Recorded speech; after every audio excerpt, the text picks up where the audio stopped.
Et nous commençons donc dans cette première partie de Smart Patrimoine avec un focus sur la finance durable, non pas en France comme nous le faisons actuellement, comme nous le faisons souvent, mais outre-Atlantique et plus particulièrement au Québec. Et pour cela, nous avons le plaisir de recevoir sur le plateau de Smart Patrimoine Jacques Deforge, CEO de Finance Montréal. Bonjour Jacques Deforge. Bonjour. Bienvenue sur le plateau de Smart Patrimoine. Finance Montréal qui se définit comme la grappe de l'industrie des services financiers du Québec. Vous êtes finalement l'association qui rassemble un petit peu l'écosystème financier au Québec, hein, c'est bien ça? Exactement, tout à fait. Alors, on est fiers de compter une cinquantaine de membres, toutes les banques canadiennes, les grands assureurs, les gestionnaires d'actifs, notre caisse de dépôt, le régulateur. On a aussi une AMF. D'accord, ouais. Comme en France. Qui s'appelle également AMF? Exactement. Le ministère des Finances du Québec, des associations, des universités, tout ce qui concerne le milieu scientifique et des sociétés de technologie aussi, des grands groupes notamment présents en France comme CGI par exemple. Donc, un beau groupe de...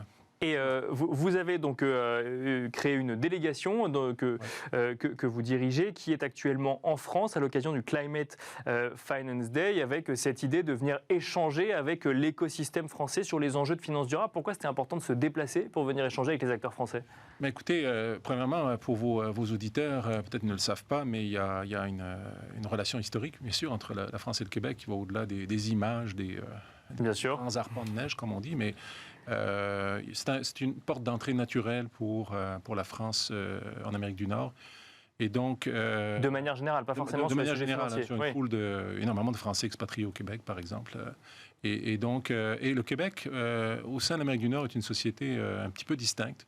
Pas nécessairement d'un point de vue politique, mais d'un point de vue socio-économique. C'est quelque chose qui ressemble assez proche de ce qu'on a en Europe au niveau programmes sociaux, etc. Ce qui fait que le contexte est extrêmement propice au développement de la finance durable. D'accord. On a la plus grande coopérative financière en Amérique du Nord, le Mouvement des Jardins. On a des fonds d'investissement qui ont été créés par les syndicats, et j'en passe. Donc, sur cette base, disons, propice, le Québec se développe très, très rapidement sur l'industrie de la finance durable au niveau international. Donc, et ce, indépendamment du lien qu'il peut y avoir avec la France, là, c'est en lien avec les spécificités du Québec. Oui, je veux dire, ça émane de ce qu'est le Québec aujourd'hui, le Québec financier. Mais compte tenu de la relation historique, on a développé énormément d'échanges avec la France. On a une entente, par exemple, au niveau de la FinTech. D'accord. Qui n'est pas le sujet d'aujourd'hui. On est actif en FinTech. On a une entente, notamment avec Finance for Tomorrow, pour établir une sorte de corridor d'échange de bonnes pratiques, d'échange de connaissances à tous les niveaux. Et donc, la mission, effectivement, que je dirige aujourd'hui avec certains de mes collègues, ont un programme assez intensif sur quelques jours pour rencontrer tous les intervenants de la place financière de Paris, que ce soit des joueurs tels que BNP Paribas ou CACIB, ou que ce soit le régulateur, votre AMF, la Banque de France, etc. Donc, et on retire de très bonnes idées, d'ailleurs. Donc l'idée, en fait, c'est de venir expliquer comment vous faites au Québec, d'écouter comment ça se fait en France et d'échanger des bonnes pratiques pour améliorer ou en tout cas faire accélérer ces enjeux de finance durable des part et d'autre de l'Atlantique, c'est ça? Absolument, exactement. Je pense que tout intervenant en matière de finance durable vous dira que ils n'ont pas la solution, ils n'ont pas toutes les réponses à toutes les questions. Par contre, quand on se met en commun, on trouve des bonnes idées, bien sûr. Et cette mission le révèle à chaque rencontre. Et alors, expliquez-nous, du coup, vu que vous avez cette vision des deux côtés, on fait les choses très différemment en France et au Québec? Oui, il y a des différences importantes. Les observateurs vous diront que la finance durable en France a connu une impulsion majeure autour des accords de Paris, comme bien sûr, l'accord 21 en 2015. Et les pouvoirs publics français ont été très proactifs. Et le secteur privé a suivi. Au Québec, on n'est pas tout à fait dans le même mode d'action. C'est le secteur privé qui a mené la charge, si vous voulez, à travers Finance Montréal, mais aussi, indépendamment de Finance Montréal, comme je vous l'ai expliqué, sont des joueurs qui ont eux-mêmes un très grand intérêt pour tout ce qui est finance responsable, finance ESG. Et donc, nous, on capitalise sur cette volonté des joueurs locaux pour accélérer le mouvement, si vous voulez.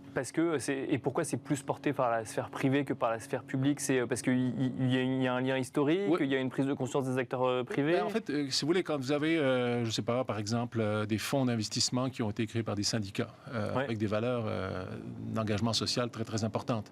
Quand vous avez un mouvement, une coopérative au-delà de 50 000 employés qui depuis plus d'un siècle, travaille pour retourner les bénéfices dans la communauté, donc il y a une prédisposition. En fait, beaucoup de gens disent on était dans l'ESG avant qu'on parle de ESG. Alors ça, j'ai envie de dire, tout le monde le dit pour le coup, mais... C'était vrai, enfin, c'était vrai. C'était un écosystème assez particulier qui s'accélère aujourd'hui. Donc, c'est un peu pour ça que le secteur privé était à l'avant-garde. Ce qui ne veut pas dire que le secteur public ne suit pas, au contraire, loin de là, mais parce on travaille très étroitement avec le ministère des Finances du Québec, par exemple. D'accord, ouais. Donc, on a un petit peu une co-entreprise entre le privé et le public, ce qui nous permet de travailler, de faire avancer des dossiers, puisque dans tout dossier de finances durables, finances responsables, il y a un élément cadre réglementaire extrêmement important aussi, de réglementation. Donc, on a le meilleur des deux mondes. Mais comme on est une petite société, au Québec, c'est moins de 10 millions d'habitants, ça fait une proximité des acteurs qui est unique. Donc, plus d'échanges, du coup, peut-être Plus d'échanges, plus d'agilité, peut-être. Je ne dirais pas plus d'agilité, mais une certaine agilité, une façon de faire les choses à l'américaine. Donc, si je comprends ce que vous nous dites, c'est que finalement, ce que vous constatez, c'est qu'en France, c'est d'abord porté par les pouvoirs publics et ensuite, rapidement derrière, par la sphère privée, alors que c'est plutôt l'inverse au Québec. Si on veut simplifier... Si on caricature, ça m'engage moi, mais effectivement. Est-ce que ça veut dire que vous constatez, par exemple, des blocages au Québec qu'on n'a pas en France, ou à l'inverse, des blocages en France qu'on n'aurait pas au Québec? Je n'ai pas fait une étude comparative. Bien sûr. Non, mais dans vos échanges, peut-être, ou des choses qui sont faites de manière différente. Honnêtement, je ne saurais pas répondre à cette question-là. Je n'ai pas analysé mes rencontres avec ce prisme de lecture, mais non, je reviens à ce que je vous disais. Les gens sincèrement cherchent des réponses à des questions qui sont très complexes. Hein. Et elles n'iront pas en s'améliorant, puisque, à titre d'exemple, on a dans 2 mois à Montréal la COP 15, oui, bien sûr, qui porte sur la biodiversité, bien sûr, et toute la question de la biodiversité et de l'impact et ce que la finance peut faire pour la biodiversité est autrement plus complexe que ce qui touche le climat. Et déjà, le climat, c'est complexe. Parce que le climat, c'est global, c'est du carbone, bien sûr, c'est assez simple. La biodiversité, c'est très géolocalisé. La biodiversité au Québec n'est pas la même qu'en France, etc. Donc, qu'est-ce qui va se passer de ce point de vue-là? On n'en sait rien. Et donc, ça veut dire que là, on va avoir du mal, par exemple, à tracer des routes communes pour tout le monde. Il va falloir adapter en fonction de chaque région, en fonction de chaque activité professionnelle. Exact, oui. Donc, on est quand même, on a de l'espoir que les choses se débloquent à Montréal. On espère avoir un accord de Montréal. On verra, c'est à suivre. Hein. Rendez-vous dans 2 mois. Sur ce sujet-là de la biodiversité. Alors, je regardais un petit peu ce que faisait Finance Montréal avant cette émission. J'ai vu que vous aviez fait signer une charte d'engagement en faveur d'une finance durable. Donc, effectivement, il y a des engagements concrets qui sont pris au Québec. Tout à fait. Alors, exactement. Alors, ce n'est pas une énième charte teintée de bons vœux et dépourvue d'action. C'était exactement pas ça qu'on voulait faire. On a réuni nos membres et, en fait, au-delà de nos membres, chez Finance Montréal, les joueurs qui étaient intéressés à le joindre, et l'engagement de ces gens-là, qui représentent au-delà de 1000 milliards d'actifs, c'est de créer des conditions favorables à l'émergence de la finance durable. D'accord. Donc, on travaille sur les moyens. Alors, je vais reprendre l'exemple de cette coopérative qui s'est engagée à former quasiment tous ses employés à des notions de base en termes de finances responsables. D'autres, c'est l'incorporation de politiques ESG dans les politiques de placement, etc. Donc, à travers un menu, si je peux dire, un choix multiple d'engagements possibles, au-delà de 40 signataires, je pense maintenant, se sont engagés à poser des actions et nous, on fait un petit peu un suivi de ça. Donc, c'est ce qui permet de mobiliser l'écosystème pour développer les conditions propices à la finance durable, qui est la finance de demain. Alors justement, développer les conditions propices, j'ai envie de vous poser une question. Régulation en France et en Europe, on a des discussions au niveau européen justement pour harmoniser la régulation qui va permettre ensuite aux acteurs de tous parler de la même chose quand ils font de la finance durable. On entend d'ailleurs beaucoup d'acteurs français dire que ça simplifie finalement leur démarche aujourd'hui puisqu'on a un référentiel commun pour tout le monde. Là aujourd'hui on parle de Québec. Québec qui est dans un pays plus grand qui s'appelle le Canada, qui lui-même dépend d'un continent dans lequel on va retrouver les États-Unis. Au niveau régulation, aujourd'hui, on en est où concrètement?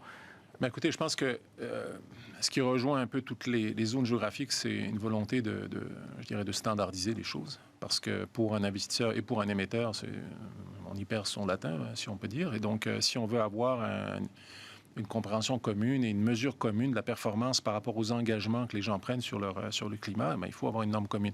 Alors, je ne suis pas un expert de la réglementation, bien sûr, donc nous, on milite vers ça. Par contre, ce qui est notable, et ça, je tiens à le souligner, le Québec s'est démarqué l'an dernier. Lors de la COP 26 à Glasgow, il a été annoncé que l'ISSB, qui est l'International Standard Sustainability Board, qui émane des IFRS, les normes comptables. Bien sûr. L'ISSB a été fondé et 2 bureaux ont été désignés, Francfort d'un côté et Montréal de l'autre côté. Et l'ISSB va être chargé d'émettre les normes de divulgation extra-financière, donc tout ce qui touche les mesures ESG. Bien sûr. Oui. Et donc, nous, notre contribution, ça va être de supporter l'ISSB à travers tout notre écosystème, les universités, l'intelligence artificielle, de façon à contribuer à l'émergence de ces normes qui vont, selon les experts, grandement faciliter la mesure de la performance sur les engagements qui sont pris par les différents joueurs. Donc, je pense qu'on s'en va dans un mouvement positif.